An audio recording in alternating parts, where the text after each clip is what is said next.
collection that is there. And there are 100 poems. I think you will soon be seeing the book. I mean, it's there. And there are 100 poems, 40 by the students and 20 by the teacher. And these are extremely, I'm just giving a very brief introduction. And these are extremely brief and extremely personal poems. You cannot, when you are reading them, you will not mistake one poet's work for another poet's. They are extremely personal. So, yes, 40 poems and another 20 from the teacher. And I'm happy to say that there's no hierarchy, that this is the teacher and we are ex-students and so on. So, and Bhaskar, whom I have never met, but I have met through the poems, I have met through your work, and I'm very happy that we'll be discussing all this today. Thank you, Baidu. Yeah. So yes, what's the time there, by the way? In Copenhagen, at the moment, it's 12:45 in the afternoon. Okay, good. So good afternoon. Good afternoon. Good afternoon, good evening, everything. So I think, shall we go straight into this? Yeah. And I think later on we can have a discussion as well, right? Yes, especially. And I'm actually feeling a little nervous because long, many decades ago, I did study English literature. But that is absolutely in the past. And today I shall be talking to teachers of literature. My God, I'm a little nervous, but never mind. We'll take it as we hope we can. Yeah. So I'd like to ask you, all three of you. I know that Santanu has been writing poetry. Mary also has been writing poetry. Bhaskar, you can talk about it. But when did these poems come to you? I think we have to thank the lockdown for this. Right. For 2 years, we were pushed into a darkness from which there seemed to be no escape. At that time, I think poetry offered us a kind of a release, a kind of hope. And Mary and I got together and we set up a challenge, a poem a day, which is, of course, way too much for us. We are not that prolific. And so that is how we started. And what happened was, over a period of time, we did manage to write a substantial number of poems.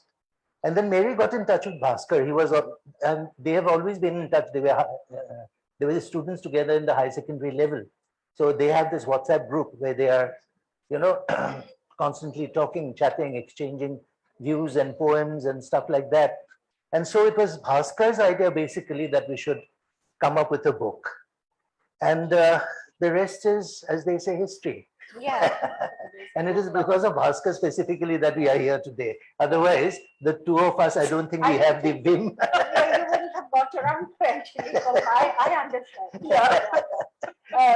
So, but would you like to add something to that? Yeah, because we thought about writing poetry, and there was another incident. Actually, a friend of mine had started writing poetry and he shared a few of his poems. I thought there might be a little bit of touching up that would refine what he wanted to say. And thankfully, he allowed me that freedom. And when I sent him back those revised versions, he said, you could, you can write poetry. I said, I never wrote anything like that.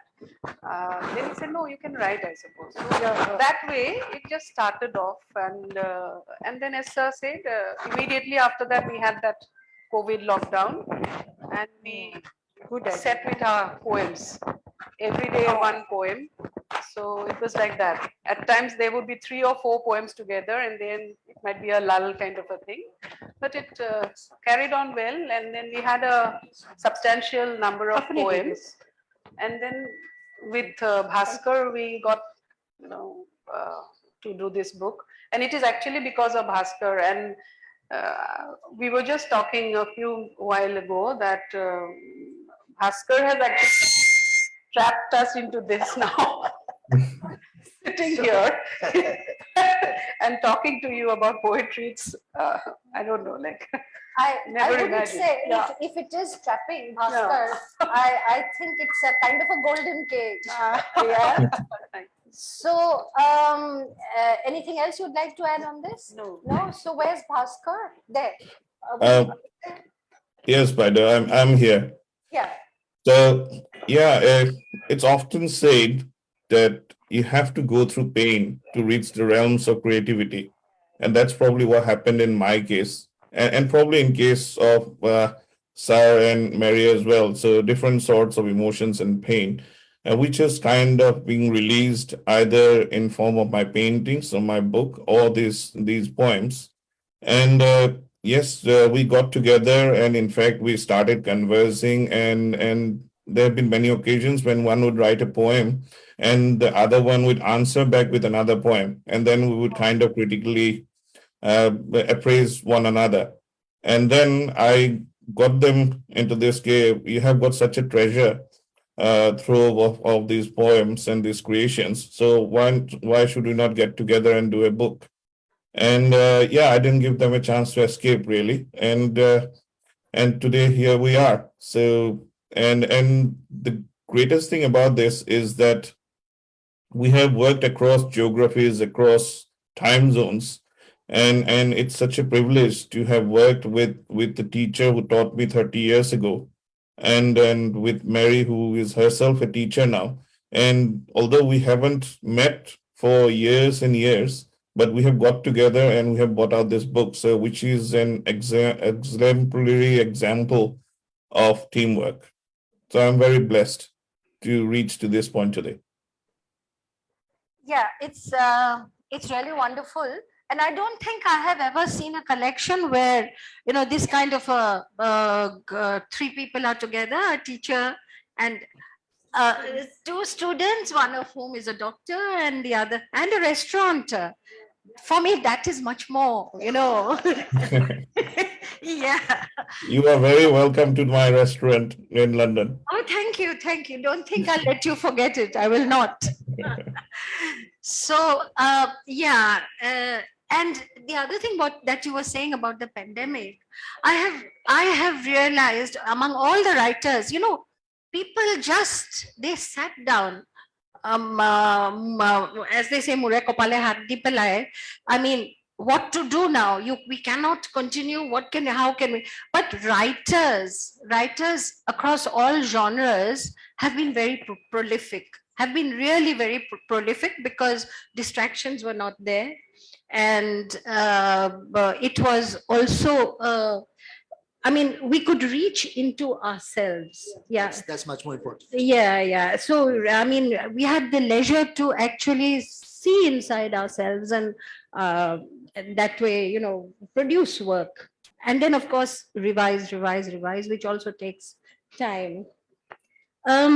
So, the one thing which I had mentioned before, one thing which is very, very apparent in all three of your works is that these poems are very rooted in your individual lives. For instance, your poems, Mary, are absolutely written by a woman, written by a working woman, written by a family woman. That is you, right?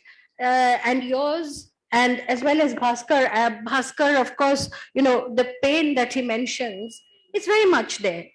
There's absolutely no way you can mistake your poem for his or vice versa. So, I mean, this is the thing about poetry. I think, again, I'm nervous. I'm speaking in front of English people. But the thing about poetry is that it is so much more personal than fiction, for instance. Fiction, you disguise yourself, but here you are. So could you speak a little bit about this, you know, personal thing? Because I find all the poems really very personal.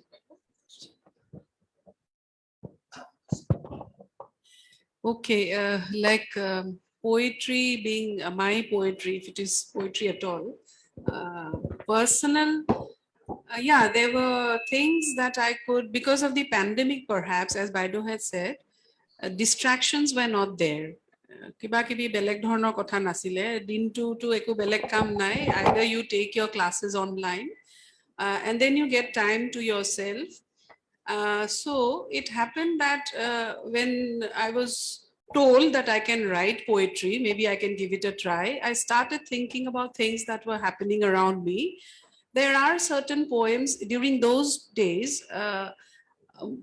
I was kind of looking at how people looked at time and then how memories were working within that time and the time of a, you know, perhaps a more pleasant day or something like that. And the lockdown was something which was almost a kind of a nightmare for us, for all of us.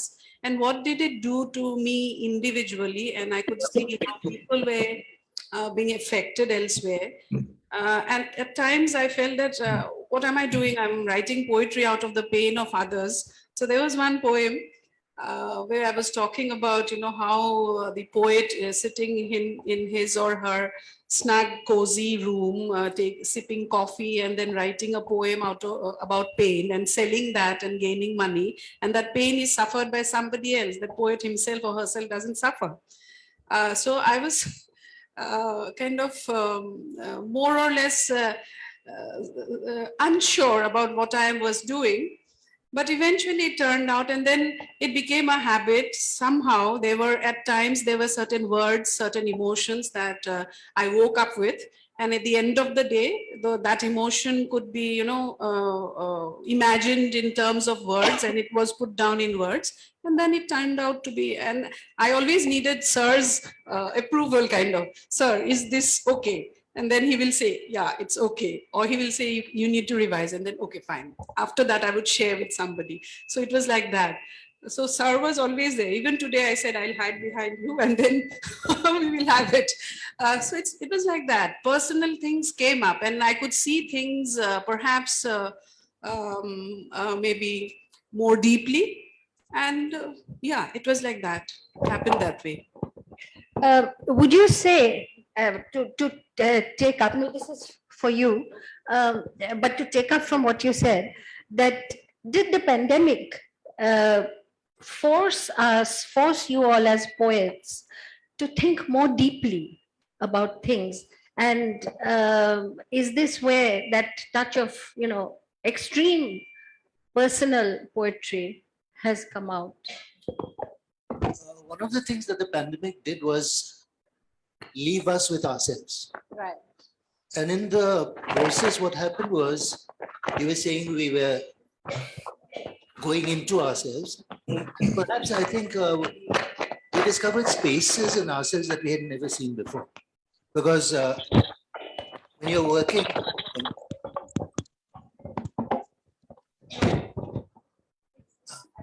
yeah. Is it all right now? Yeah. So the point is, when you have the time to sit down, relax, think about yourself, go into yourself, you find out those spaces that you never knew about.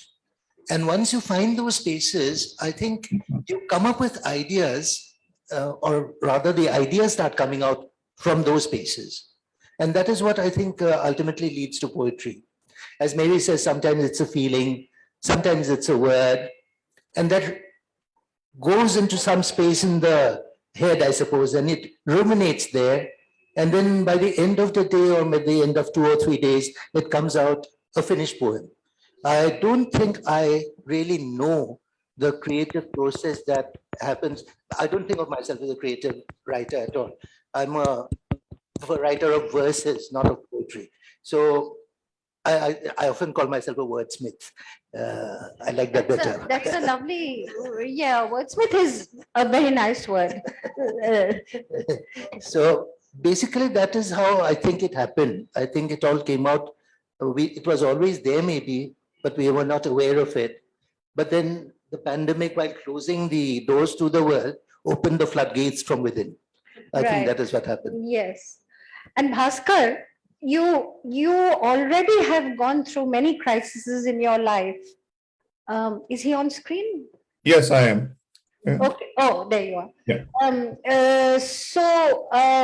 About during the pandemic, was it different in any way from what you have already gone through, which made you reach into yourself and express yourself through poetry? Actually, in a way, my pandemic started in July 2019 itself when I had my accident. So I have to give a little bit of context before I could answer your question. So for everybody who's there, I after being a doctor for 21 years and going through a mechanical life every single day and thinking about the never finishing rat race, I had a spinal cord injury which left me with paralysis of both legs and the right hand, and because of which I then had to take ill health retirement from my medical practice. And in a way, I lost everything, and it was only because of my family support, and which kind of kept me going. And once I had gone through those stages of grief and despair and frustration, as you would expect, that's when I kind of realized that I just can't hang up my boots. I have to carry on with something in my life. And that's when my first book, The Second Chance in Life, came about. That is also the same time when I kind of started with my paintings again. I remember it was during my childhood. I used to paint, and Nilpawan Bora Kura was my guru. He was my very close neighbor, actually. So we started painting, and then from painting, it came to the words, to the chain of words, and putting them together with your unhindered emotions. As Sir has said, wordsmith. That's probably what I have become in a way as well. I must say that my background is not into literature, so my poems will probably sound quite simple compared to the two scholars that I have tagged along with. But I, I still hope that with those words, I can still touch your heart and touch your soul and also give you some inspiration. So the pandemic was in a way actually a blessing for me, because it was only because of the pandemic I had my family, my wife and my children stay at home and give me company. Otherwise, I would have been only in the company of my dogs in the house all alone. But what has really helped is that these forms of creativity has helped in not only venting out my frustrations and despair, but it had also made me almost like a baton holder for others who haven't yet been able to speak up. And I hope that by virtue of this Herculean effort, joint effort of this book, we can change perspective of life for many people. Thank you. Yeah, this is wonderful what you have said. I mean, overcoming through poetry, overcoming through art in a way. And I would like to say here that simplicity is something that all writers aspire to. Yeah, complications do not work. So simplicity, and if you have already zoomed in straight to simplicity, I think that's really good. Thank you. So yes, one thing that struck me for all your, I mean, especially for you two, not so much for him, because he lives in a different place now, is that you, of course, these poems are in English, but they are actually Assamese poems. Yeah, it is completely rooted in our milieu. They are all completely rooted in our social setup and the ways of thinking. The way of thinking of a person, a poet who is sitting here in Guwahati, and somebody who is sitting somewhere else in Sweden or somewhere else, I don't know, will definitely be different, because so many things influence us. And many words from your mother tongue have come. Some of your poems have words from your mother tongue as well, Assamese. Bhaskar's not so much, but certainly yours. So, and on the other hand, both of you teach English literature, which I say with a tremor in my voice. Anyway, so what influence, how much of an influence is there? How much of an influence has your mother tongue? And I know that both of you do write in Assamese as well. And how much has this influenced the poems, your mother tongue? How much has it influenced the poems you have written in this book? And what makes you choose one language over another when you are writing poetry?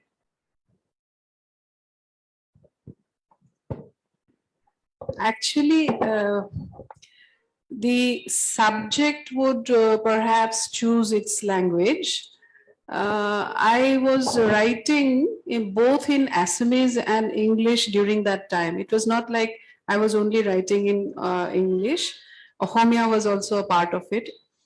I don't know, somehow it occurred that this should be done in Ohomia, or maybe I would be better able to express it in Ohomia rather than English. Or at times, you know, as I had said earlier, there were certain words which kept coming back to me. So you needed to, you know, there is a poem about a superwoman. So that I cannot ever express in Ohomia. Maybe somebody else might be able to do. But I thought superwoman should need some English, you know, kind of engagement to that. And that superwoman is not somebody from the West or something, but somebody who's rooted very much in our own milieu, as Baido has said. And these words are actually, English is somebody else's language. We have appropriated it, we have adopted it. And that is how, you know, with that adoption, at times thinking in Ohomia and writing down in English, or at times reading an English poem and thinking, how would it be like in Ohomia? I don't know how it works. There was no given structured formula with which things worked. But yeah, I feel that seeing people here, you know, gathered to be a part of this, I feel that it has worked. And perhaps it would continue that way. There is no fixed formula, but it happens that way. The subject chooses its language. That's part of the creative process. And that's one of the joys of being at least bilingual. We are at least all of us bilingual. We are trilingual and Perhaps, quadrilingual, yeah, definitely quadrilingual. Yeah. So that is one of the joys. And I think the fact that, you know, everybody is using different words from different languages in all the works that we do, I think that's a wonderful thing. And we are actually enriching the English language. Of course. Yeah. So Thank could I you. have If I can, sorry, but if I can add a little bit to what Mary has said. Yeah, first of all, I actually live in London, so we are on holiday in Denmark at the moment. So that's why I'm joining from Copenhagen, but been in London for 20 years. Now, one of the reasons why we chose to go for the English part first is because I wanted to get it to the international audience. And although I have been living abroad for 20 years, but still, Hare Himozu is still Ohomia in everything that I do or I think. And therefore, also, well, from what Sir and Mary has written, you can see a reflection of the Assamese language and the Assamese culture in every single poem that we have put in. But because I wanted to reach to the international audience, and thankfully, actually, this has now got into the top 100 position in British and Asian poetry both.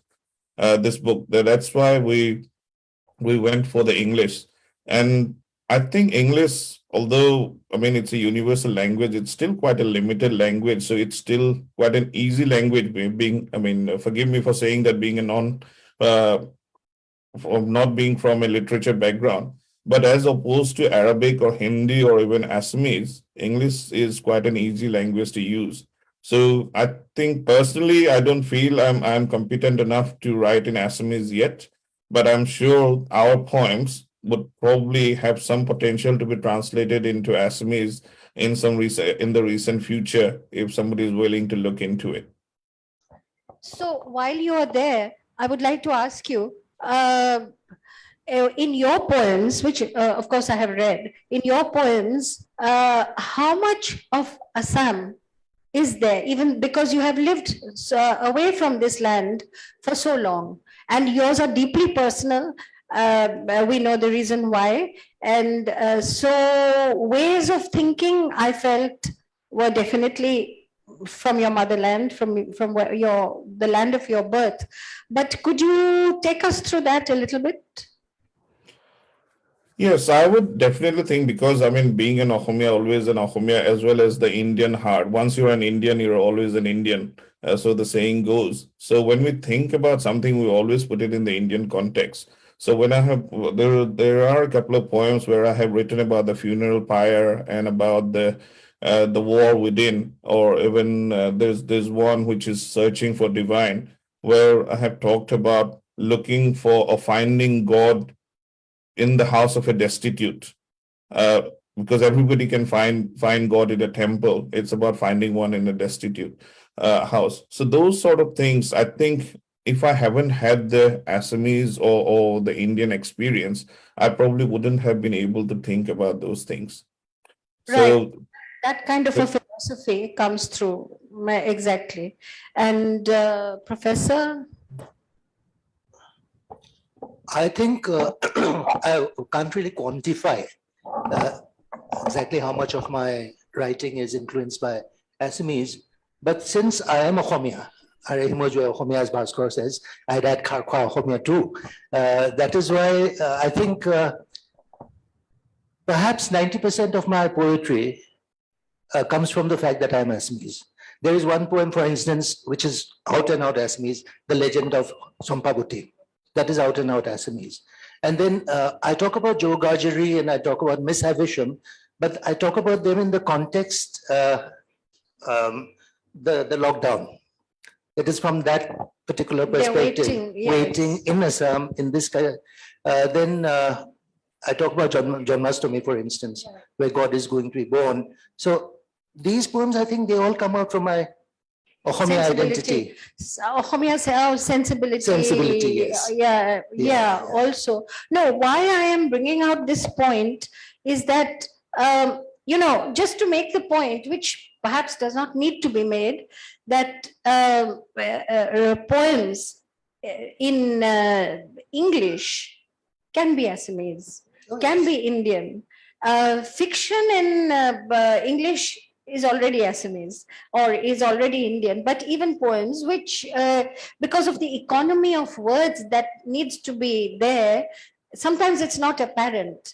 But I think in all your poems, it's very apparent that these are Assamese poets and writing from the vantage point of Assam. And also I feel that Assamese literature also plays a part in the sensibility that all of you have.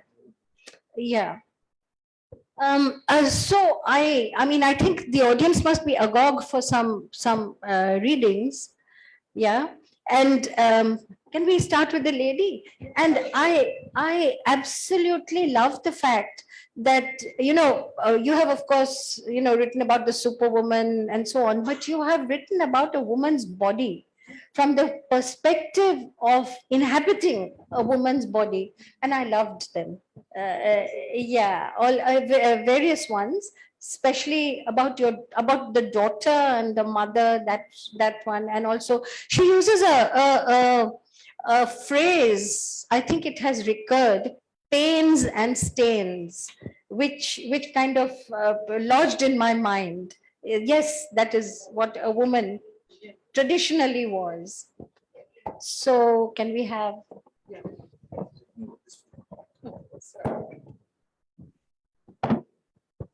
So I'll read out the one that Baidu has referred to.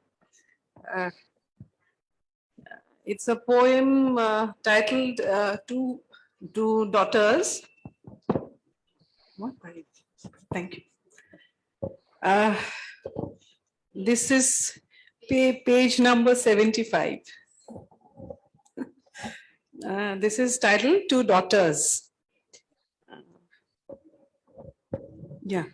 My daughter, a young teenager, complains about her body, its pains and stains, the days of her misery.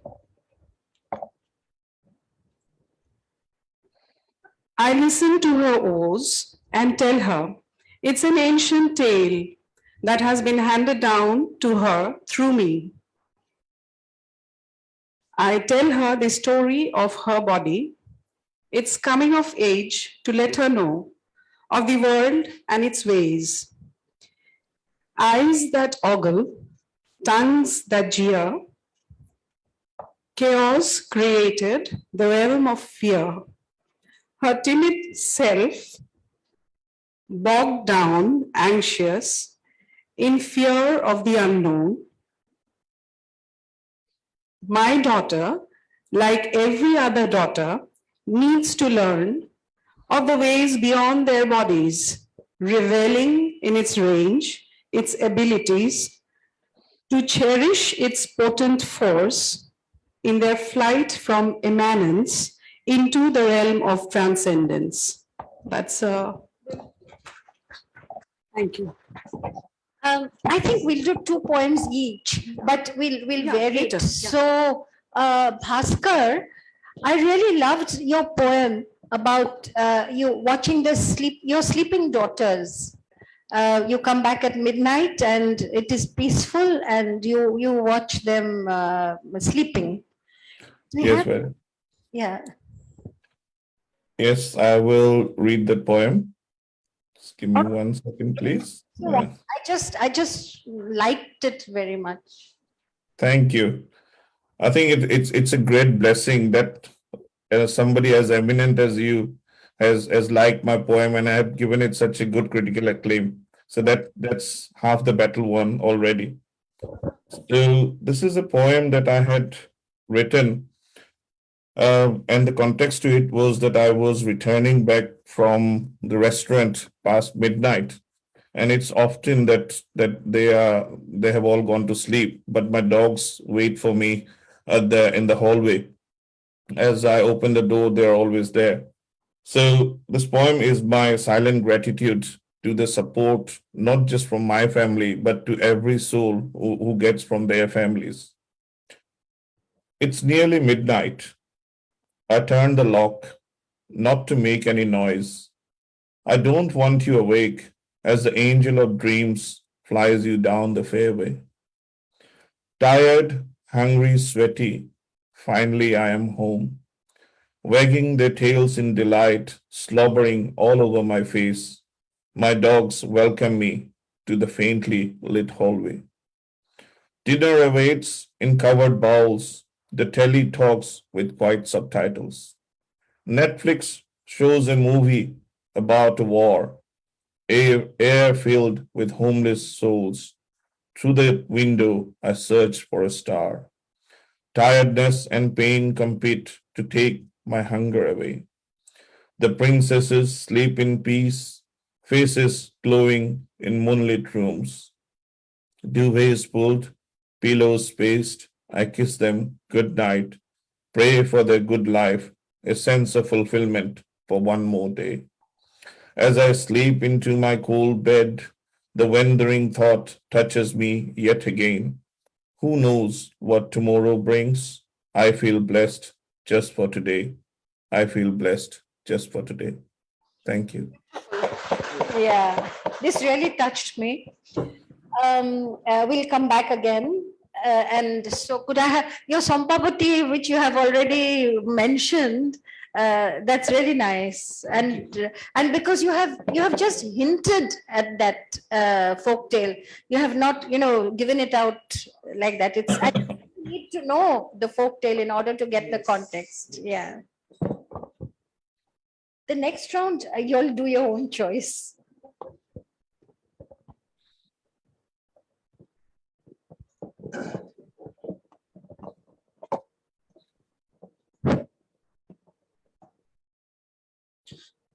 Age 100. The legend of Sampavati. In my motherland, nature was sacred. Birds, beasts were taken care of. Kopo kuku, kutsal kahe. Come, my doves, eat this broken rice. Doves were family. We cared. Hur hur bota sorai, more dhan na khabe, more dhan na khabe, tukdim gota korai. Don't eat my harvest, you birds. I'll give you roasted beans instead. Then the voice. I'll eat the rice raw and milled. I'll marry Sompavati and carry her away. Thus began the legend of greed. Trees were felled for banknotes. Mother, my ankles tingle. Hush, child, that is son-in-law gifting you golden anklets. Elephants were killed for ivory. Rhinos butchered for horns to be traded for Chinese guns to kill. Mother, my waist tingles. Hush, child, that is son-in-law's gift of a golden girdle. The earth was ravaged for gold, liquid, solid, and black. In my bagjan, my dihing patkai, mother, my neck tingles. Hush, child, my son-in-law puts the 7 strands of gold round your neck.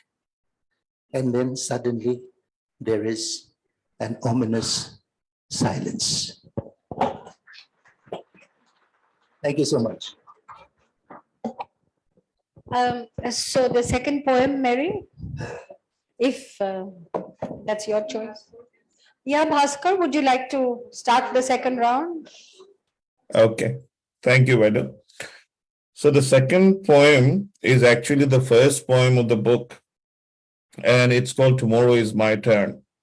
So just to give a bit of context, is that while I suffered like everyone else and went through depression, frustration, and anger, it was very soon that I realized that it was important to come out of it and accept the reality of my condition and to make the best out of what I have got rather than grieve over what I have lost, because there is always somebody worse off than you. And my feelings went through an emotional evolution, and my thoughts were filled with inspiration and hope. Hope is the vehicle that carries us forward, desire the instrument to want to get better than yesterday, while believing in yourself with the energy that takes us towards our goal. Now, we can't really control what the universe throws at us, but how we react to those curveballs define who we are. So as I had been reflecting on my situation, these poem or these lines came out by itself. And in fact, this is a completely unedited version of what I had written. The longest mile I want to walk, the highest mountain I want to climb, an albatross I want to be, flying high, touching the sky.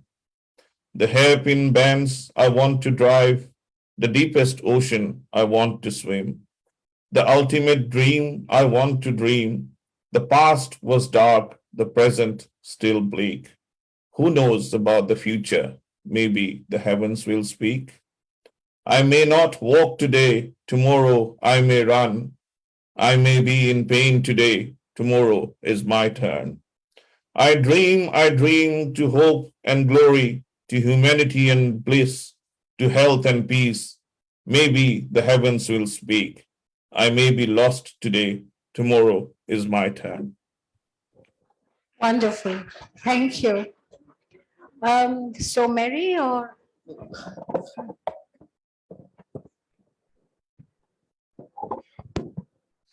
Okay, so there is a poem which actually had come out of a friend of mine who was telling about his experience with something, and then it just occurred to me that it can be, visualized. And this is a special poem because I'll tell you later. I'll read this out first. The fragrance of the night queen. That summer, the sky wept incessantly as you vanished, leaving behind a trail of your presence. I wept through the corridors and smoked my night into sweat-filled mornings. The fragrance of the night queen was washed away when grief spilled out in my tears. Summers since then were never the same. When later I stopped taking count of seasons and life became a stoic game, I saw your silhouette against the winter sky on a gray evening. Your tears and my memories walked side by side in the quiet idyll. The night queen was fragrant even then as we lingered upon the days past. You said, "Can I hold you like I did those days when the river was a maiden and the moon melted into her?" I stood in silence, for I knew you were no longer the same. Time had embossed,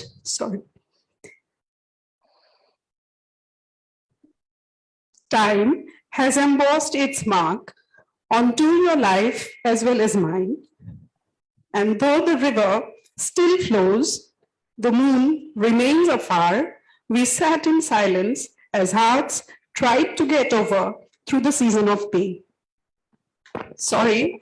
So this had a very, this merged out of a very different context altogether.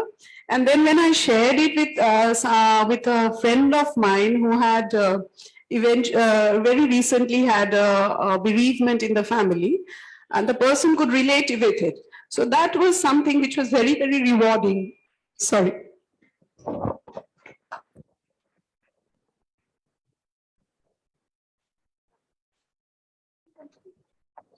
This is what poetry is, straight from the heart.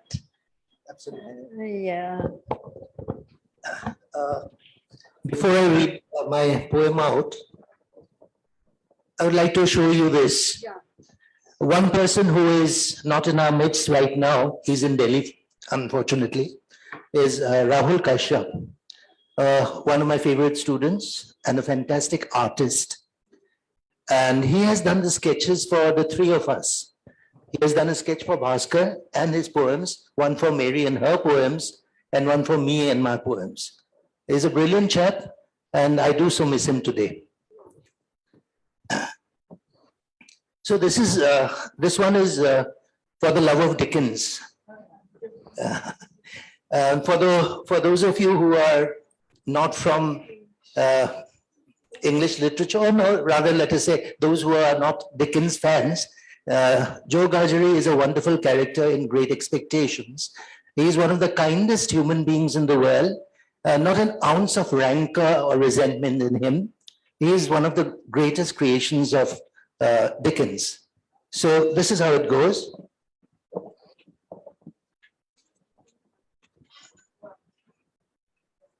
Page 96. Page 96. 97.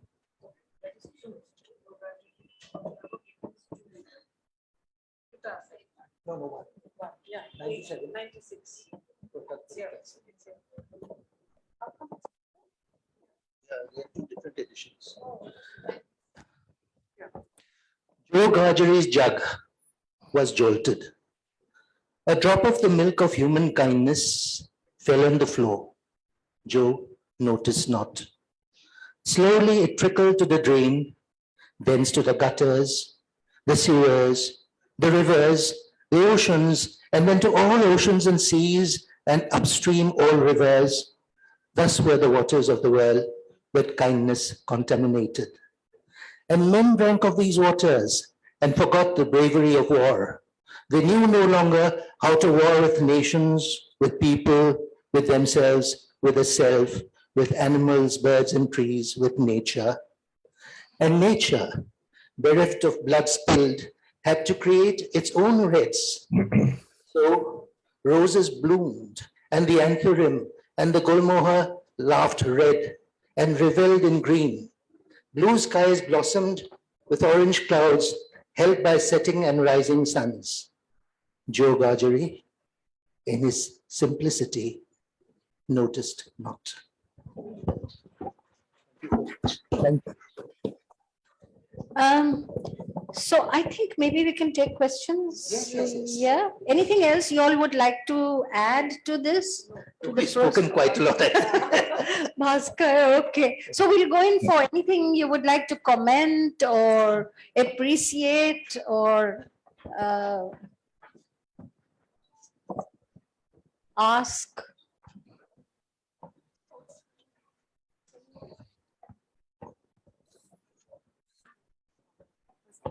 We can go on reading endlessly, but I think all good things should, yeah.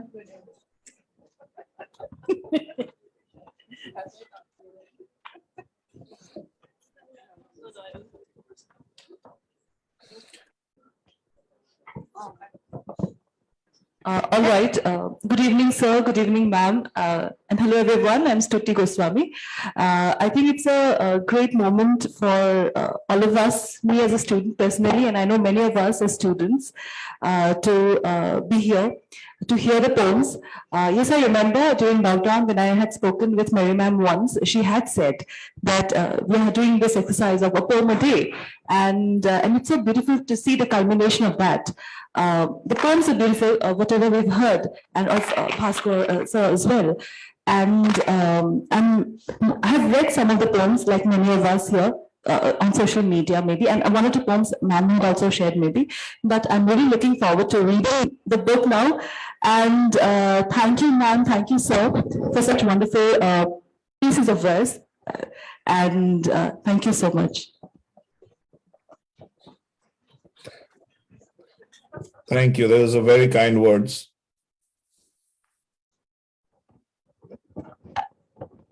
Especially since the hall is full of teachers of English literature.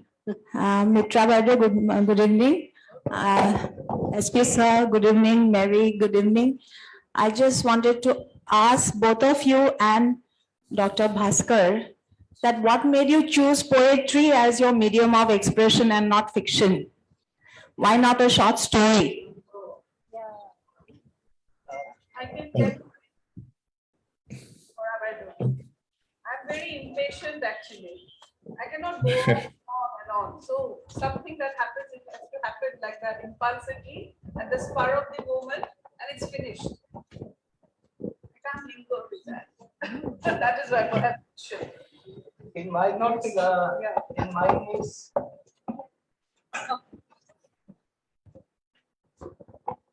In my case, short stories aren't short enough. So, as Mary says, get it done with, go over and done with. Yeah, I can't keep on lingering over and over again. I don't have that patience, and I don't think I have that imagination, frankly speaking. I don't think I can do fiction. The spur of the moment, a thought, a fleeting emotion, capturing that is, I wouldn't say it's easy, but at least it's not as difficult as writing an entire story. That's the reason. yeah. May I add to that if it's okay?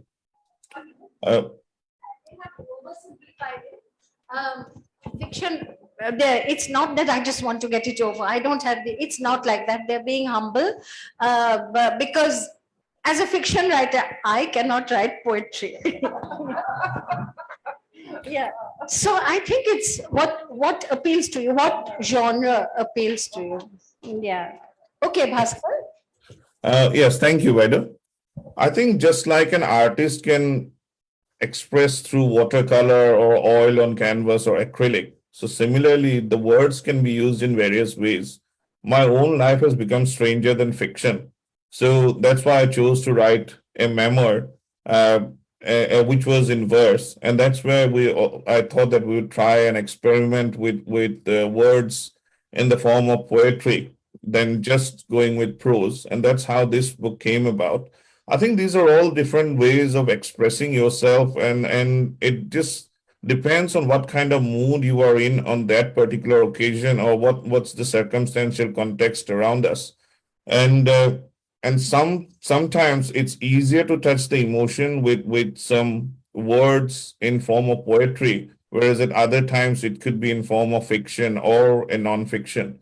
So I think it was not something that we had chosen to do. It is something which kind of chose us to be as a medium of, and hopefully we will continue with our experimentation in the future. And I won't let Sir and Mary go without us publishing the next book, which I promise you will have some prose and fiction in there as well. Yes, please have some prose as well. I have already done the cover of that book. Oh, okay. Good evening, I'm Reena Bhattacharjee. It's a joy to be here. I'd like to congratulate the trio and for giving us this evening full of emotions, because emotion is something which is so missing. I also write poetry, so I can relate, and I think it's very, very wonderful. In my profession, I'm a counselor, so emotion plays a very important part there, and poets are important, so it has to be a teamwork. Thank you so much for a wonderful evening. Thank you, thank you. Thank you. Actually, Bhaskar আৰু মেৰিহে মই মানে ময়ূৰপঙ্খী নাটকত দুয়ো by গৈছিলে চাপ মাৰি উঠিছে। It's not No, like, no. No. like that. Actually, I would like to, if given a moment, I would like to emphasize on this point again. One of the biggest thing that we have achieved through this book, and which I want to also emphasize to others, is the teacher-student relationship, the guru parampara, which I think in a way it might be lost in the virtual reality world somewhere. This is a way where we have kind of proved that years doesn't matter, geography doesn't matter, time zones doesn't matter. If you have the respect and the willingness to cooperate together and to bring out something beautiful, it can be done. And this is the main emphasis of this book. And I would request all of you to go through the poems, and hopefully you will find a dedication to Sir and the teamwork between the three of us that will come out in each of these poems. Yes, that's an important point. The other thing that struck me while I was going through the poems was that there was no hierarchy. There's, which is wonderful. You did mention the Guru Shishya Parampara. Often there's a huge gap. There's a huge hierarchy, which was not there. So I'm so glad. This is maybe what English literature does.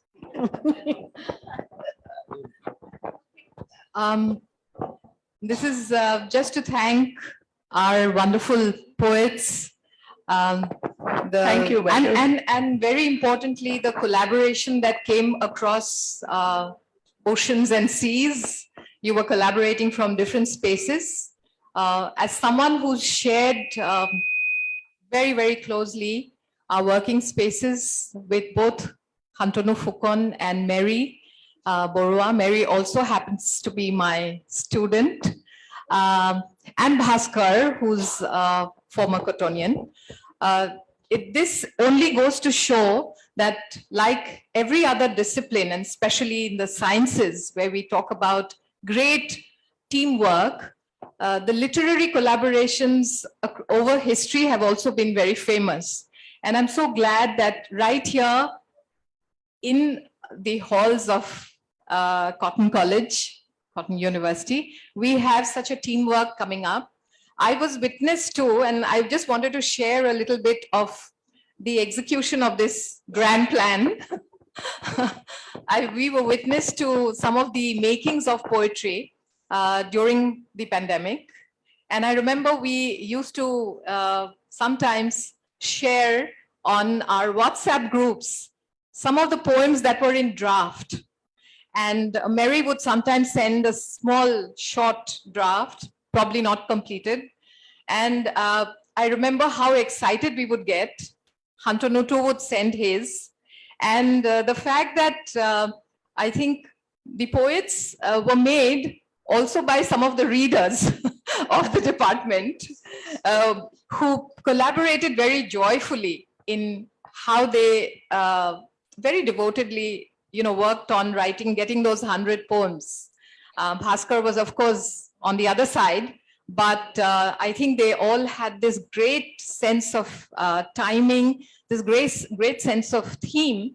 And the one thing that I just wanted to mention was, while all of them write from their own individual spaces, in some ways, COVID has brought us so remarkably and so empathetically together.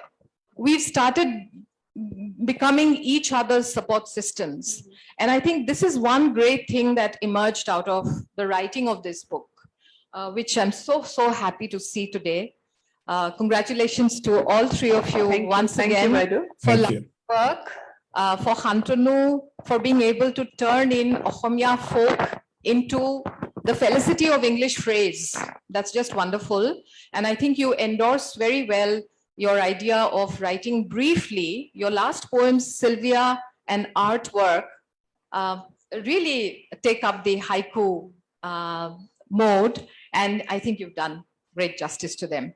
Congratulations to Mary for her wonderful poems of the female mind and space, to Bhaskar from his own vulnerability that he has overcome, and to Santanu for the wordsmith that he has been. Thank you so much. Thank you. I would like to just mention, as Baido had said, because they were readers, we turned into poets, and we had people like my teachers were there, Robin Goswami sir, who is very much here, then RC sir, Sarah Hanai. So these teachers, Gautam Sharma sir, and all of my colleagues, at times, I thought it was quite boring. It might be that I kept sharing poems, and then somebody would say, "Meri ba etia padha nai, okaman deri pisot koi asu." So those moments were also there. But then, yes, everybody supported, and because they were there supporting us, we could find our, confidence somehow. This was a new kind of thing that we were trying to do. So this culmination is actually everybody's contribution is there, and we gratefully acknowledge that. Thank you so much. I think at this point we should also be grateful for technology. Oh, yes. Yeah. Absolutely. Yes. Especially, since it's across the oceans, and also technology for keeping us alive during COVID. I mean, mentally, yeah. So that, and also I would, Rakhi, I didn't get a grandstand view of each poet, but I did get some view of Santanu's poetry. So that was nice. That was very nice. Just one small announcement. We have organized for coffee and cakes in the next building, New Arts building, room number N2, room number N2. So please join us there. So it's over. Should we say somebody want to